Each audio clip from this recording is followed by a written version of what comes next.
Ce jeu, quand il va sortir en version définitive, va être, je pense, une grosse masterclass. Je pense que la concurrence va devoir s'en inspirer un petit peu pour ses prochains jeux, parce que ce jeu propose énormément de choses. Et justement, depuis hier, on peut déjà tester une partie du contenu de Japanese Drift Master via un prologue, une espèce de démo, on va dire, qui couvre le premier arc narratif du jeu, disponible en téléchargement gratuitement. Alors, ce qu'il faut savoir, c'est que ce prologue, pour l'instant, n'est dispo que pour certaines personnes qui ont eu une clé lors des giveaways organisés sur le Discord du jeu. Mais dans une semaine, à partir du 8 août 2024, tout le monde pourra télécharger cette démo gratuitement sur Steam. Donc vous aussi, vous pourrez parcourir les routes de cette open world qui est au Japon gratuitement. Voilà, il suffit d'encore un petit peu de patience. Et donc hier, je vous ai fait une petite découverte live sur ce jeu, une découverte de 2h30. Et pendant cette découverte, je me suis rendu compte qu'il y avait plein de surprises, plein de fonctionnalités, plein de modes de jeu qui jusqu'ici étaient restés vraiment secrets. Et que du coup il y avait plein de nouvelles informations qui rendent un petit peu obsolète la vidéo que j'ai sortie hier. Parce qu'effectivement hier matin, avant l'arrivée de ce prologue, j'ai fait une petite vidéo pour résumer un petit peu tout ce qu'on savait à propos de Japanese Drift Master. Le truc c'est que ouais, il y a plein d'infos qui ont été gardées secrètes jusqu'à l'arrivée de la démo. Donc forcément aujourd'hui j'avais envie de refaire une petite vidéo sur ce jeu pour vous donner toutes ces nouvelles infos, mais aussi pour vous donner un petit peu mon avis sur ce que j'avais pu tester hier de cette démo, de ce prologue que j'ai trouvé vraiment ultra cool. J'ai vraiment eu un petit coup de cœur, voilà, on va dire ça comme ça pour ce petit Japanese Drift Master. Donc j'espère que le jeu et la vidéo vous plairont. Si c'est le cas, bien sûr, je compte sur vous pour laisser un petit like et pour vous abonner pour les prochains contenus. N'hésitez pas aussi bien sûr à me dire en commentaire ce que vous pensez du jeu, si vous avez déjà pu le tester soit sur cette démo, soit sur les précédentes. Voilà, dites-moi un petit peu à quel point le jeu vous hype ou pas. Voilà, tout simplement, dites-moi un petit peu ce que vous en pensez. Donc déjà, petit rappel global des infos à savoir sur Japanese Drift Master. C'est un jeu qui se déroule dans un open world situé au Japon. Alors je vous montre un petit peu la map. Pour l'instant, bien sûr, vu que c'est une démo, on n'a pas accès à tout. Mais la map fait à peu près la taille de celle de Forza Horizon 4. Donc c'est quand même déjà un bel open world. Avec différents biomes quand même. Il y a effectivement des petits villages. Il y a évidemment des routes de campagne bien sinueuses pour le drift. Il y a vraiment de quoi se régaler ici avec de la montagne pour faire un peu de togé et tout ce qui va avec. Il y a des zones un peu voilà, rurales, des petites campagnes, des choses comme ça. Et des zones beaucoup plus urbaines avec bien sûr de l'autoroute, avec des grands ponts, avec des grandes villes aussi. Et bon, il y a potentiellement aussi des choses qu'on ne peut pas encore deviner parce que cachées sous l'espèce de couche nuageuse sur la minimap. Donc open world au Japon, dans lequel vous allez tout simplement réaliser des courses, alors de différents types. Et justement déjà là ça fait partie des choses que j'ai un petit peu découvert en jouant à la démo hier. C'est que en fait le jeu propose plein de types d'épreuves. Il y aura évidemment, vous en doutez, du drift, mais il y aura vraiment pas que ça. Il y aura du contre-la-montre, il y aura des courses classiques où le but sera d'arriver premier devant des joueurs, puisqu'effectivement il y aura du multi. D'ailleurs multi dispo en ligne, mais aussi multi en écran scindé. C'est quand même une petite dinguerie en 2024. Les jeux en écran scindé, il y en a presque plus. Donc vous devrez réaliser des courses contre des joueurs, contre des IA, mais vous aurez tout un tas de modes de jeu intermédiaires. Vous aurez du drag par exemple, et je vais vous en montrer un petit peu plus tard parce que même si pour l'instant il n'y a pas vraiment d'épreuve de drag sur le jeu, on peut déjà tester une partie de ces épreuves là via une école de pilotage, puisqu'il y a une école de pilotage qui est ici là, dans laquelle il y a une trentaine de défis sur lesquels vous pouvez avoir différentes médailles et qui, un petit peu comme le système de permis de Gran Turismo, selon vos résultats, vous attribueront certaines, on va dire, récompenses comme des voitures uniques, ce genre de choses. Donc il y a une école de pilotage. Dans cette école de pilotage là, on peut déjà tester effectivement le drag par exemple, qui n'est pas présent pour l'instant dans l'open world, mais il y en aura. Donc il y a du drag, il y a du tandem. Vous allez devoir drifter en étant le plus près possible des IA. Il y a du togé. Il y a plein de choses. Il y a aussi des épreuves, on va dire, dites uniques. Puisqu'en fait, ce que j'ai découvert hier, et ça c'était vraiment une des choses que j'ai surkiffé sur le jeu, c'est qu'en fait ce jeu, Rise of the Scorpion, a une histoire qui va être centrée sur 5 personnages. Si vous voulez, il y aura 5 chapitres, 5 arcs, d'une vingtaine, trentaine de missions par arc, centrés sur 5 personnages. Et chacun de ces personnages en fait aura son lore, aura son but, aura ses voitures un peu signature, même si évidemment c'est vous le joueur, donc vous pourrez décider à tout moment de changer de véhicule, de customiser comme bon vous le souhaitez. Il y a 5 personnages avec un lore unique.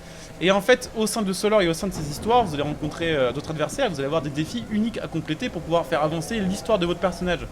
Et pour vous donner une petite idée, même si peut-être que ça va être mal jugé ici. Dans les missions qu'on a dû faire un peu spécifiques avec notre personnage hier, il y a une mission dans laquelle on était en course de montagne et on devait faire sortir de la route notre adversaire principal. Il y en a eu une autre où on devait séduire une fille, parce que le héros du prologue est au lycée, il essaie de draguer une fille depuis des mois. Et il y a une mission pendant laquelle vous devez l'impressionner en faisant des drifts avec un compteur, on va dire, de romance, on va dire, qui va monter selon les dingueries que vous faites au volant. Donc il y a, on va dire, des modes assez généraux, plus une histoire avec un lore qui vous expliquait façon manga, avec tout simplement des, comment dire, des scènes écrites. Je vais vous montrer ça d'ailleurs juste après vous avoir montré l'école de pilotage. Des scènes écrites façon manga, que vous allez pouvoir lire, vous racontant un petit peu toute l'histoire du jeu. Donc ça c'est ultra cool. Et donc il y a une histoire, il y a plein de modes de jeu différents, il y a plein de voitures aussi qui sont très largement customisables. Alors effectivement, une chose à savoir quand même, c'est que ce Rise of the Scorpion, donc ce prologue, n'est centré que sur le premier personnage qui s'appelle Hattori, qui a la Nissan 350Z qu'on a vu juste avant, et on ne peut pas beaucoup la customiser dans cette démo. Contrairement, alors ça c'est un peu bizarre, à la première démo du jeu qui était sortie il y a, je sais pas, il y a 6 mois, dans laquelle on pouvait déjà beaucoup plus customiser les voitures. Donc là je pense que c'est plus, on va dire, une démo pour nous présenter l'histoire et pour nous introduire au lore du jeu, que vraiment pour nous laisser, on va dire, découvrir tout l'open world et customiser les voitures un maximum. Donc il y aura bien sûr de la custom, vous allez pouvoir transformer vos voitures en véritable bolide. Alors c'est pas question non plus de faire des trucs ultra irréalistes à la Forza, vous attendez pas à pouvoir mettre 1500 chevaux sur toutes les voitures. Par exemple la 350Z, qui est la voiture donc de héros numéro 1, Hattori, vous allez pouvoir la custom et l'améliorer jusqu'à environ 470 chevaux si je dis pas de bêtises, ce qui semble, on va dire, tout à fait faisable et possible pour une voiture qui de base a ce moteur là. Donc là je vous montre un petit peu quelques missions de l'école de drift. Donc vous allez pouvoir customiser vos voitures au niveau de l'intérieur, l'extérieur. Je vous montrerai ça après, de toute façon on va se rendre un petit peu à l'atelier pour que vous puissiez avoir une petite idée de à quoi ça ressemble. Côté physique, ça a été vraiment la bonne surprise, parce que en fait la physique de la première démo était un peu rigide, disons ça comme ça. Ce qui faisait que c'était pas toujours très agréable. Il y avait des moments où entre la caméra qui est assez grand tourismesque, disons ça comme ça, et la physique du jeu sur la démo, ça rendait pas toujours super bien. Mais ils ont retravaillé vraiment largement la physique et elle est ultra agréable. Alors c'est pas une simu, mais il y a des choses qui sont en fait mieux gérées et plus réalistes que sur un Forza Horizon. Donc c'est pour vous dire un petit peu quand même à quel point on se fout pas de votre gueule. Parce que globalement il y a plein de choses ultra cool sur ce jeu là. Donc la physique est très cool, les sons comme vous l'aurez entendu sont très sympas aussi. Alors je vais vous montrer d'autres voitures, on va se faire la leçon d'adhérence qui va être avec Mitsubishi Lancer. Et les sons sont hyper cool, les sons vont être modifiés au fur et à mesure que vous allez améliorer votre voiture. Donc si vous changez des pièces, le son va être modifié, ce qui fait que la Z par exemple sonne pas du tout au début du prologue, comme elle va sonner à la fin une fois que vous aurez installé plein de trucs. Et je trouve que, je sais pas, il y a vraiment une vibe cool sur ce jeu que je n'ai pas trouvé sur les jeux auxquels je joue depuis assez longtemps. Donc c'est, je sais pas, c'est un mix de tout un tas de trucs. C'est le fait qu'il y ait un lore, le fait qu'il y ait de la custom, une bonne physique, des bons sons, des bonnes musiques aussi. Alors là pour cette vidéo je les ai coupées et je vous mettrai de l'Eurobeat au montage, mais il y a des radios in-game avec des vrais artistes. Un peu comme sur Forza Horizon, vous savez, avec des artistes qui ont été recrutés pour faire des musiques pour le jeu ou dont les droits ont été achetés pour faire des radios in-game. Il y en a plein, la BO du jeu elle tue. En fait le jeu a pas beaucoup de points négatifs, très honnêtement, à part un, quand même, qu'il faut dire, c'est que graphiquement, ça peut faire un peu daté. En fait, l'open world est assez joli, et on roulera encore un petit peu dedans après, mais c'est vrai que les textures des voitures sont un peu vieillottes, et en fait, elles sont tellement vieillottes que je pensais, en voyant certaines captures du jeu, que c'était cel-shadisé en fait les voitures, que c'était un petit côté de dessin animé pour les faire sortir du lot. Mais en fait pas du tout, c'est juste qu'il y a certaines peintures qui rendent pas très bien et qu'il y a des textures qui sont assez cheloues. Alors là je vous montre un petit peu de gameplay en drag aussi, avec une S2000 préparée à la race. Hop, voilà. En sachant que je sais pas si toutes les voitures ont tous les types de custom, je sais pas si par exemple vous pourrez prendre une Lancer et la mettre en drag par exemple. Faux départ, comment ça faux départ? J'ai pas démarré. Alors attendez, on va se refaire ça, j'avais déjà réussi à faire ce drag là pendant qu'on était en live.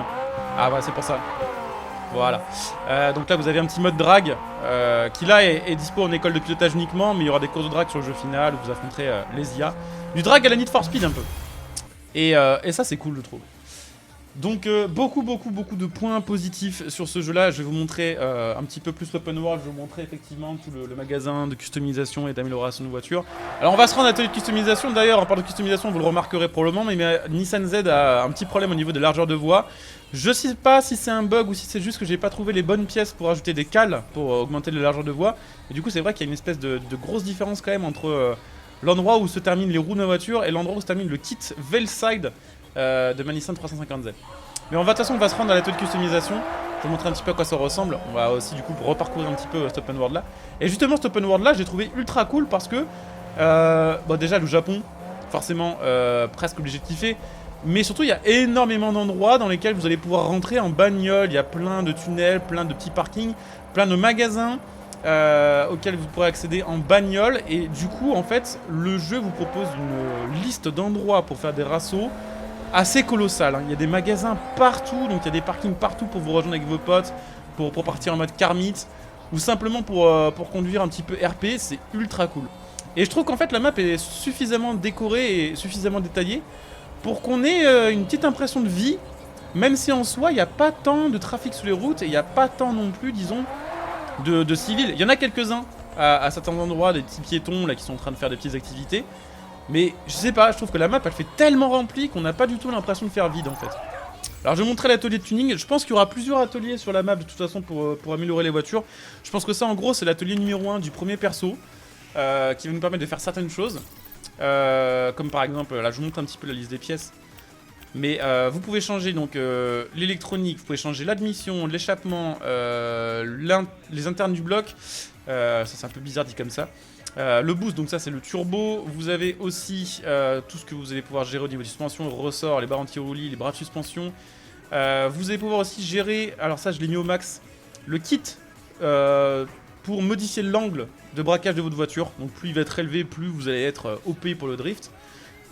Groupe motorisé, donc ça c'est la transmission, donc embrayage, boîte de vitesse, différentiel. Et les freins évidemment avec les plaquettes de frein. Alors je sais pas si la liste est complète, si on pourra par exemple je sais pas ajouter des pièces comme les disques de frein par exemple ou d'autres pièces du moteur. En tout cas il y a déjà pas mal de choses qu'on peut gérer. Au niveau du visuel, alors là c'est ce que je vous disais malheureusement sur la démo. On ne peut pas accéder à grand chose sur cette démo là, il y a même moins de choses que sur la première démo en termes de custom. Parce que sur la première démo, on pouvait changer les jantes, le capot, les phares, calandre, tout ça, enfin bref, on pouvait tout choisir séparément. Là, sur cette démo, ils ont juste choisi de mettre que le kit Veilside. Donc là, je peux même pas changer mes jantes, résultat, du coup, ça fait un peu bizarre. Mais il y a de la custom, vous pouvez aussi, c'est vrai que je vais vous montrer ça, modifier les customs intérieurs. Alors c'est pareil, vous pourrez changer les sièges, volants, le levier de vitesse, frein à main, barre anti-roulis, enfin pas barre anti-roulis, mais barre anti-rapprochement, ainsi que la télémétrie. Donc ça, je pense que ça va être tous les compteurs et toutes les manos que vous allez pouvoir rajouter. Là, ce qu'il y a, c'est que sur la démo, on a accès que au volant et au levier de vitesse. Donc, je vais vous montrer aussi pendant qu'on est l'atelier de peinture qui est juste à côté. En sachant qu'en fait, les ateliers, vous allez débloquer au fur et à mesure du jeu, au fur et à mesure que vous allez compléter et avancer dans l'histoire. D'ailleurs, je vais vous montrer ça, si je trouve la touche, pour sortir le téléphone. Il y a une touche qui vous permet, parce qu'en bas à gauche de l'écran, on a la minimap qui est sur un smartphone. Et normalement, il y a une touche où... bon, je vais regarder ça après, c'est pas grave. Où en fait vous pouvez utiliser le smartphone pour avoir accès à vos messages pour les différents événements, et vous pouvez avoir accès aussi aux différents épisodes du manga in-game en fait, du lore de votre personnage, et ce qui est plutôt cool. Donc là c'est pareil, hein, je vous dirais, vous pouvez gérer la peinture des jantes. Alors ce qu'ils appellent les lumières, c'est le type de peinture je pense. Les autocollants c'est les livrets, alors vous avez des livrets que vous allez pouvoir faire vous-même et des livrets qui sont celles on va dire proposées par le jeu, un peu la underground à l'ancienne. Et vous avez aussi la possibilité de teinter les vitres, voilà, et de changer évidemment les couleurs de votre voiture. Alors j'essaie de trouver la touche là pour vous montrer un petit peu le téléphone et surtout pour vous montrer le côté manga du jeu. Il faut juste que je retrouve la bonne touche pour ça. Donc c'est quoi, on va regarder les options, comme ça on saura. Au niveau du clavier, qu'est-ce que c'est la touche pour le smartphone? C'est Q. Alors attendez, il faut peut-être que je sois dans la zone Q, voilà. Alors je sais plus comment il faut faire, mission, non, c'est pas mission, manga, voilà. Et donc là c'est le premier personnage il a 20 chapitres, et en fait vous allez pouvoir lire plein de choses et construire son lore, enfin découvrir son lore grâce aux épisodes de ce manga, en sachant que c'est doublé en français, donc ça c'est plutôt cool, ils ont pensé à nous, c'est doublé dans plein de langues. Il y a des petits effets sonores, il y a plein de choses et je trouve que c'est hyper cool. Parce que ça permet du coup d'avoir une histoire pour les personnages, de comprendre un peu pourquoi ils sont là et pourquoi ils font telle ou telle chose. sans se taper des cinématiques moches, parce que ça le problème un peu des jeux comme ça, c'est que là on sent bien que graphiquement, je vous le disais tout à l'heure, bon c'est pas une claque graphique, c'est pas un Forza Horizon, on sent bien que s'ils avaient dû faire des cinématiques 3D, elles seraient probablement pas méga jolies. Donc voilà, en vrai pour l'instant un jeu qui va être vraiment, je pense, incroyable le jour de sa sortie. Alors je vais vous montrer un petit peu aussi le concessionnaire. Le truc c'est que pour l'instant au concessionnaire j'ai rien débloqué comme voiture, donc je vais pas pouvoir montrer ce qu'il y aura d'autre. Mais c'est histoire de vous montrer un petit peu les différents lieux. Donc pour résumer, Rise of the Scorpion, une bonne physique, des bons sons, des bonnes customs, même si pour l'instant sur cette démo là on peut pas faire autant de choses que sur la première démo qui était un peu plus centrée sur la custom. Une map ultra stylée avec tout un tas de coins vraiment ultra détaillés. Plein de modes de jeu différents, des modes de jeu assez généraux et des modes de jeu un peu plus spécialistes à votre personnage, spécifiques pardon, à votre personnage. Et puis voilà, juste une physique assez cool. Enfin bref, tout un tas de choses. Voilà, le seul truc négatif, ce sont les graphismes des voitures qui sont pas dingues. Donc on va se terminer sur la concession qu'on va atteindre dans pas longtemps. Vous pouvez régler les voitures. Effectivement, moi j'ai mis un réglage avec une boîte assez courte et tout ça. Mais sachez que si vous voulez faire de la VMAX, c'est aussi possible et je pense que sur l'autoroute, ça vous fera kiffer. Hop, on va s'y rendre. Donc ça sera le premier concessionnaire. En sachant que dans le premier concessionnaire, il y a 27 voitures et que pour l'instant, je n'ai débloqué aucune parce qu'il faut jouer pour les débloquer. En plus de pouvoir les payer. Parce qu'effectivement, vous avez un système d'argent. Vous voyez en haut à droite, j'ai 970 000 yens. Argent que vous avez gagné en faisant des courses, en faisant des épreuves. Sachez que vous pouvez acheter des voitures, vous pouvez aussi les revendre et vous aurez des offres spéciales. Donc ça, je suppose que pendant un certain temps, il y aura une remise qui sera appliquée sur tel ou tel modèle. Ce qui fait penser qu'il y aura peut-être un système de saison sur le jeu ou un système de mise à jour mettant en avant certaines voitures durant une durée indéterminée. Voilà. Et dernière chose, tiens, à mentionner, c'est que chaque perso en fait aura un garage et aura une maison. Donc ça peut être le petit truc aussi qui fait un peu kiffer les joueurs. Dans la première démo, notre perso, je crois qu'il avait une maison dans ce coin-là. Je vais essayer de mettre... De toute façon, on va y aller, c'est sur la route. On avait un garage dans lequel on pouvait rentrer. Là, le perso Hattori, qu'on va incarner durant cette histoire sur ce prologue-là, n'a pas la même maison et n'a pas le même garage, du coup. Donc 5 persos, 5 maisons. Est-ce qu'on pourra en acheter d'autres? Je sais pas. Je crois que la première mine... Non, je sais pas. C'est peut-être pas par ici.